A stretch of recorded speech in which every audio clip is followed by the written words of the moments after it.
Greetings. Welcome to our virtual seminar on effective giving. I am Christopher Fay, Executive Director of Homestretch. According to the National Center for Charitable Statistics, or NCCS, more than 1.5 million nonprofit organizations are registered in the United States. Now, this number includes public charities, private foundations, and other types of nonprofit organizations, including chambers of commerce, fraternal organizations, and civic leagues. With so many charities, how can a person know how best to invest their philanthropic dollars? First question a person should address is, well, what are you passionate about? Think about this. Charities generally fall into broad categories. They may include religion, education, human services, health organizations, public society benefit organizations like Rotary clubs, arts, culture, or humanities, or environment or animal organizations. The thing is, you want to select your cause based on what you're passionate about, what you care about.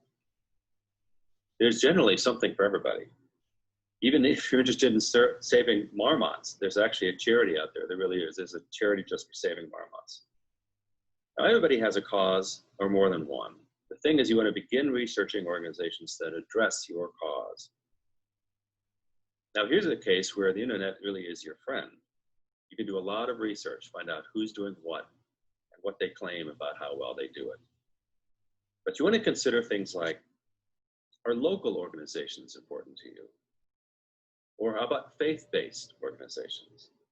Or about the size of an organization? You prefer something that's small over something that's large. And as you look at potential organizations to support, the question of their effectiveness should always be addressed. Now, first of all, I want to point out that it's easy to equate effectiveness with overhead expenses. A lot of people do that, but I suggest that is the wrong focus of analysis. Nonprofits report on 3 different kinds of expense categories. Generally what's called program expenses, administrative expenses, and fundraising expenses. Now, however, expenditures in these areas include both cash and what's called gift-in-kind values. Let's take an example. A food bank. Let's say the food bank has $1 million in cash expenditures and $9 million in food donations that it passes through to its recipients. Now, of that $1 million in cash, let's say it spends half in program expenditures and the rest in fundraising and administration. It will show that $9.5 million went to programs and $500,000 for administrative and fundraising, or roughly 95% for programs. Now, that sounds pretty good, right? Now, comparison. Homestretch, the program for which I serve, a human services nonprofit, our organization had $3.3 million in income, with roughly $198,000 in gifts in kind during the last year. So that means 15% of expenditures went to administration and fundraising. 85% went to programs. Now, one might conclude that the food bank was more effective because 95% went to programs, while only 85% of home services went to programs. However, if you look at cash only, 50% of the food bank's expenses went to programs, while 84% of home services went to programs. So that was deceptive. Moreover, program spending itself does not indicate how effective the programs are. It doesn't tell you anything about who they're helping or are they really making a difference. The questions we need to ask are, do the expenditures actually help accomplish the mission of the organization? Clearly, this kind of analysis doesn't deliver the full picture on effectiveness. So overhead expenses are important to consider, but there's much more involved in looking at if something is truly effective. In discussing effective giving, we'll be using social service organizations as our model, simply because that's the one that I know the most about. I've been in this work for 30 years. Social service organizations are focused on impacting the lives of people in positive ways, to do things like transform lives, help people escape from poverty, help people overcome homelessness or eliminate hunger. Now, when examining social service organizations, their programs can be effective, they can be ineffective. They could be what I would call simple charity, or they can even be harmful to the people they're trying to serve. How do we know the difference? Well, let's start with harmful programs. What is a harmful program? A harmful program that may cause people who are able to achieve independence to instead become dependent. It can also create incentives for people to reject opportunities to transform their lives, despite the best intentions of the organization. It can enable dysfunction, undermine the dignity of participants, and disempower the poor. A program that is only focused on providing free food to all comers, for example, is one that might be creating dependency. And I would argue that in the field of homelessness, a lot of organizations fit into this category. The next category I would call ineffective programs. What is an ineffective program? It's one that seeks to move people who are able toward independence, but it doesn't really lead them there. For example, a program might increase a person's desire to escape from poverty, but not provide them with the requisite skills to do so. Conversely, a program could provide helpful skills while failing to address the underlying issues that create all these barriers to independence. You could have a jobs program that's teaching someone a skill, but not addressing their substance abuse, for example. The next category I would refer to as a simple charity. What is a charity program? This is one that provides assistance to people who, though no fault of their own, are unable to function in society without the help of others. People with very significant disabilities could fall into this category. While charity programs are not transformative, they do provide vital assistance to those who can't realistically help themselves. Finally, I think there is what we would call genuinely effective programs. What is an effective program? An effective program results in moving people who are willing to change their situation but are unable to do so to become willing and able to achieve self-sufficiency. It can motivate those who are initially unwilling to become willing to make progress. Effective programs result in things like genuinely transformed lives. They result in people escaping poverty and leaving homelessness behind. Homestretch is a perfect example of this. Over 30 years of our existence, we have amassed a record of client success, which is unsurpassed in the field of homeless services nationwide. For example, 90% of the families that enter Homestretch complete the program, graduating from the program, moving into housing that they can afford on the income they earn. And even better, we have outcome studies to demonstrate that 2 to 5 years later, those families, 95% of those families remain housed and employed and never return to homelessness. As far as we can tell from available evidence, that is the most successful program in the country because of our long-term efficacy with graduation. The key to effective giving is to do this research. First, identify the nonprofit organizations that actually address the cause important to you. Look at what it claims and look what it measures. Does it measure real, provable success? Do the research, find the organization that is doing good work, and support it with all of your heart.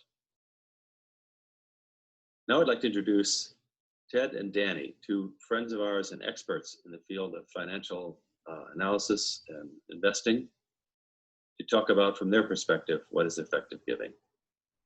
Hi, this is Ted Shanahan. I am the founder of Blueprint Financial Group.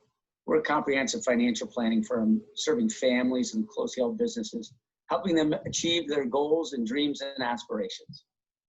Hi, this is Danny Lee with Blueprint Financial. I'm a partner and wealth management advisor, and I'm excited to be here today with Ted giving a presentation on charitable giving.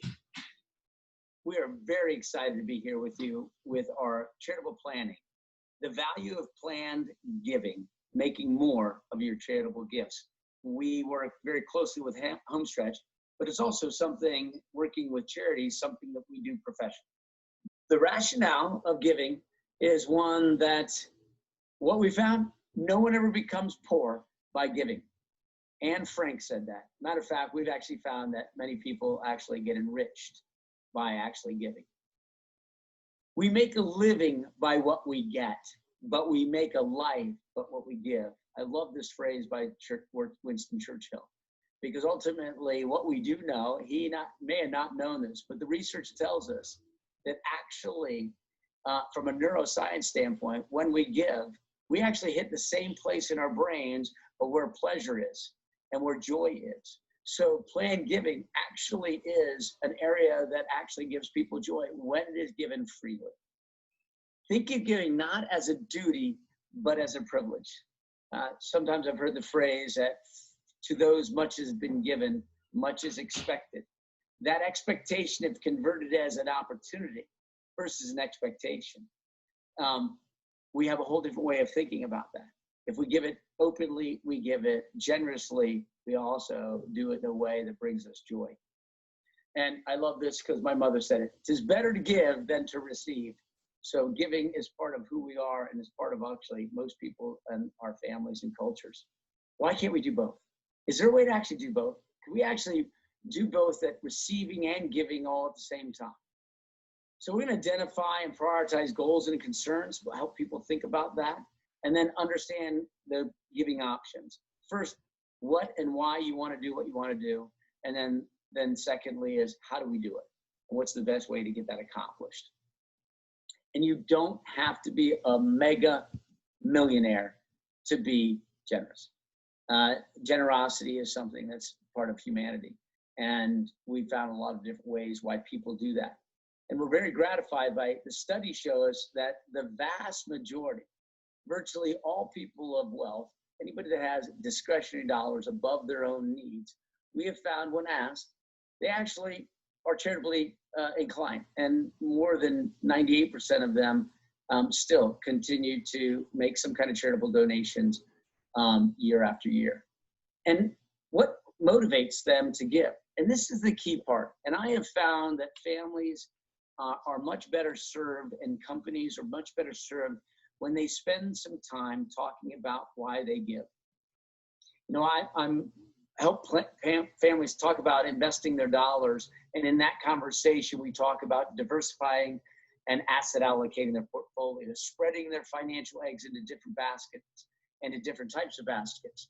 And what we found, though, is that when people think about charity, we have found when they address that almost in the same way, taking their charitable objectives and spreading them out, and not just spreading them out to willy-nilly all kinds of organizations, but ones that mean something to them.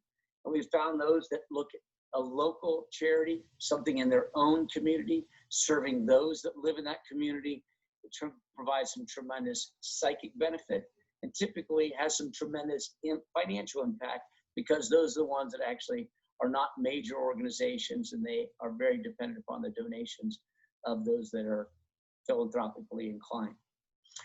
Or look at international investings, look at across the world, because we're a global community. I think both are very important for everyone. Some of the names that are up on here are big organizations with a global message, and we're very gratified to work with Homestretch, which is helping our community right here. Look at giving. And why do people give? A lot of research has been done in this particular area, and I think most people have the thought that it's, well, it might make good business sense, or it's something that my social network expects of me, or even my religion and maybe some ideas of leaving a legacy behind. Those are all areas that people have identified of why they give. But what's interesting is the vast majority give for something that's above themselves. And it's not because of an expectation, it's just something that's an observation. 86% of people, when asked, that have been charitably inclined, did it to meet critical needs of those in care. Boy, what could be more critical care than those people that are out of housing and homeless? It's lucky that we find that actually most people feel that is the max reason to do so. And giving back to society is an important aspect. Reciprocity is if I give something up, I get a little something back. And this is where the win-win happens.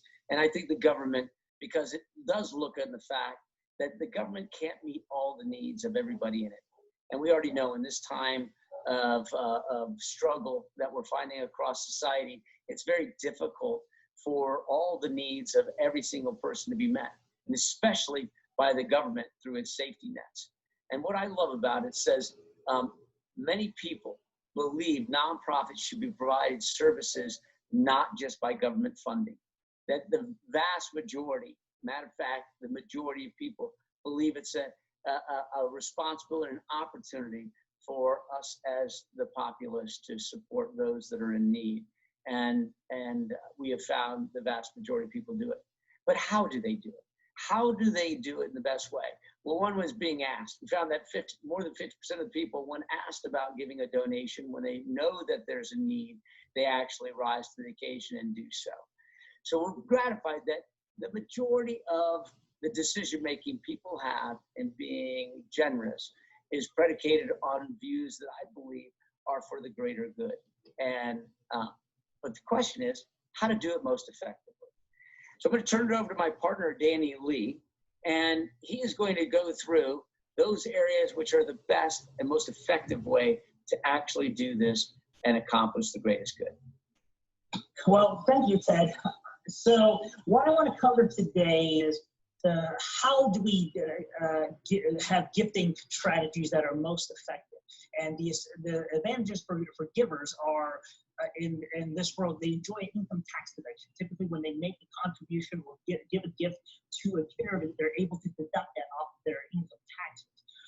Another advantage for givers is to avoid or defer capital gains tax. So, for example, if you have a stock that if you otherwise sold it and it had low basis that would trigger a large capital gain, gifting it to the organization would allow them to take full advantage of the value of that without the drag of taxes on what the asset can actually do. Reduce estate taxes, and this is going to be one of those that is going to be a moving target in the future, especially with the federal exemption amount that is out there today. Today, there's a very high ceiling for that, but we've seen in history that the government has been willing to make changes to it, and this will be one of the major points of changes to gifting strategies in the future if there's a significant change to what the exemption amount is in the future.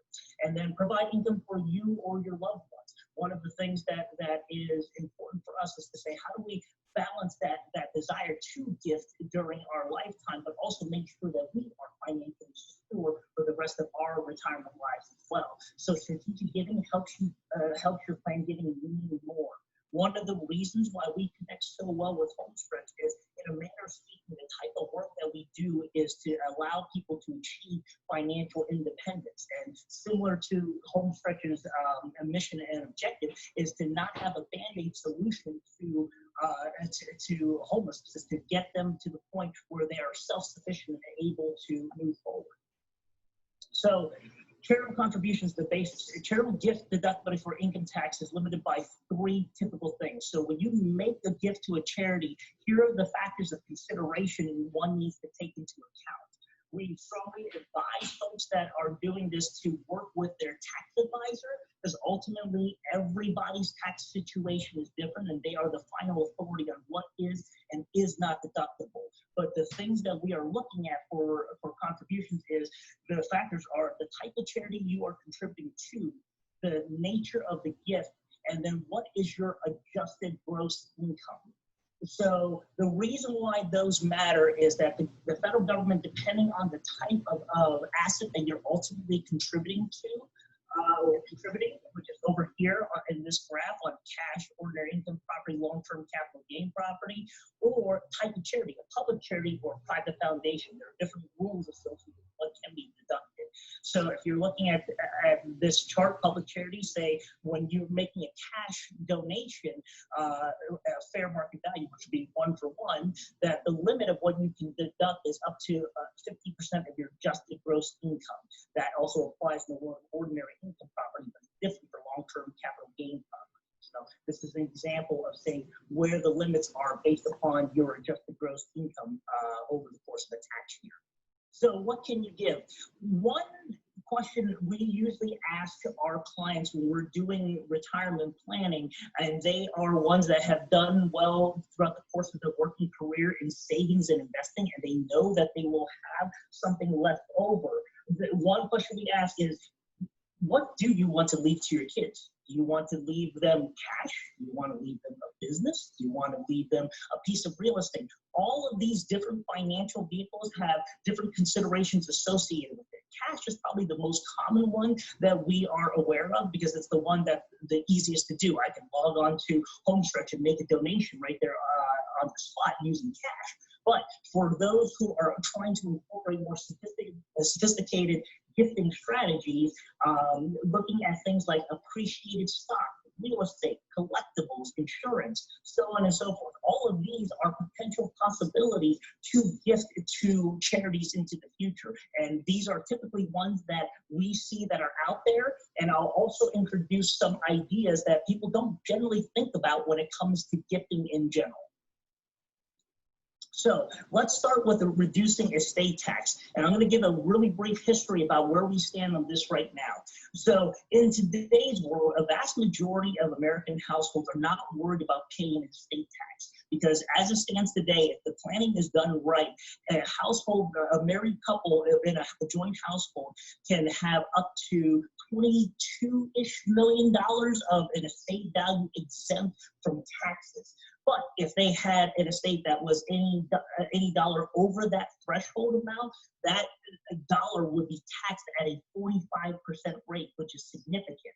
Now, right now, most people go, well, I don't have a net worth of anywhere near 8 figures, so that is not pertinent to my planning at the end of the day. However, this is a moving target. At the beginning of the 2000s, the exemption amount was $1 million just 20 years ago. So meaning that anybody who owned, let's say, a combination of retirement assets, their house, investments, so on and so forth, if that was over $1 million, every dollar that was above that amount would have been taxed at a 45% rate. So where we have a little bit of a concern is that we do believe that majority of the forces that are happening today are going to drive tax rates further into the future, where the government is going to need to collect more income from their citizens. And so turning success into something more. So these are probably the most common strategies or vehicles that are utilized when it comes to gifting to charities.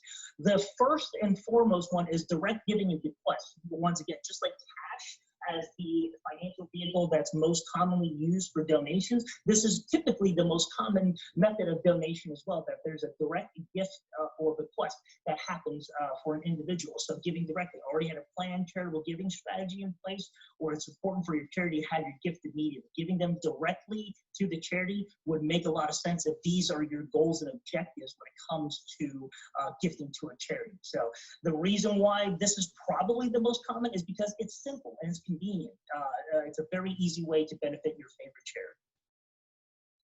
So the next one is charitable gift annuities. This plays back into our comprehensive financial planning conversation that says if a client or an individual or a household does not feel that they are secure for retirement, it's hard to free up their mental roadblocks to say, well, what am I actually going to give to charity? And there are strategies that are available today that would secure your retirement lifetime and have a remainder that ultimately goes to the charity. So here's an example. The name of this strategy is what's known as charitable gift annuities. So what ends up happening here is a donor gives an asset to the charity, but currently receives a stream of income from that particular asset that they actually get throughout the course of their lifetime. And what ends up happening is that generated dollar amount of income ultimately becomes the tax deduction for the donor.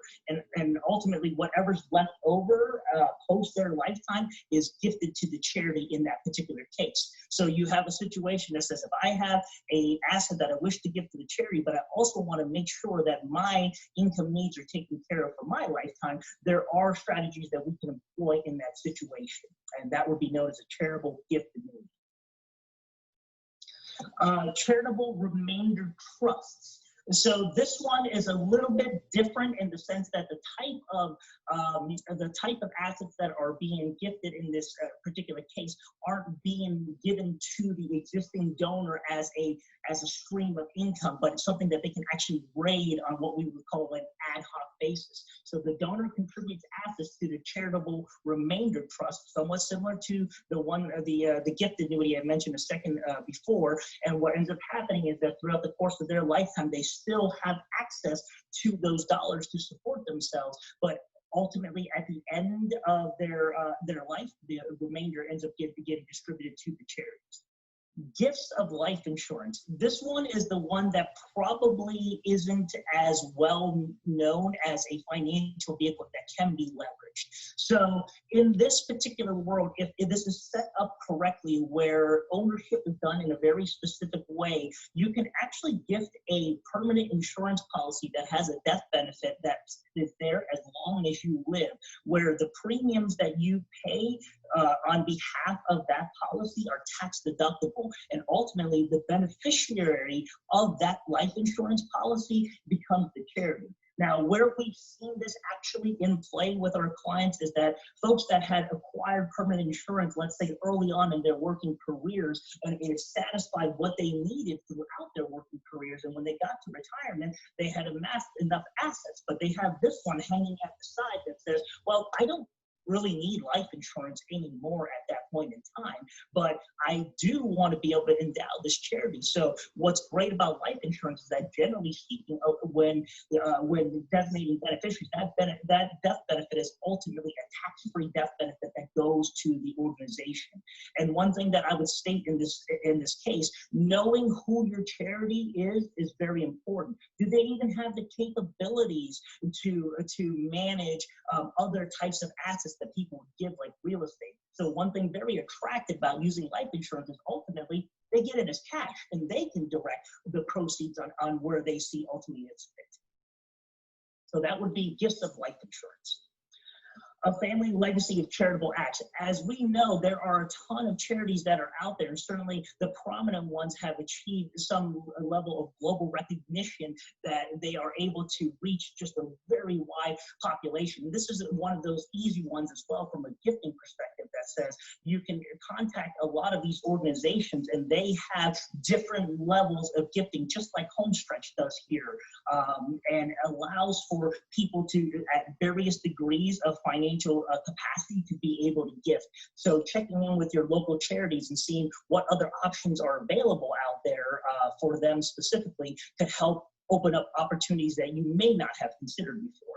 And these are private foundations that allow you to build a lasting legacy of giving for generations to come. These are organizations that have stood multiple generations, and it is one of those things that would allow us to be able to provide benefits that stretch beyond our generation. Well, the last methodology of giving is something that's known as donor-advised funds. And this particular gifting strategy is using traditional investment assets, marketable securities and cash, and allowing it to be part of a professionally managed investment pool that is meant for the purposes of ultimately getting to a charity. Now, donor-advised funds are typically ran by the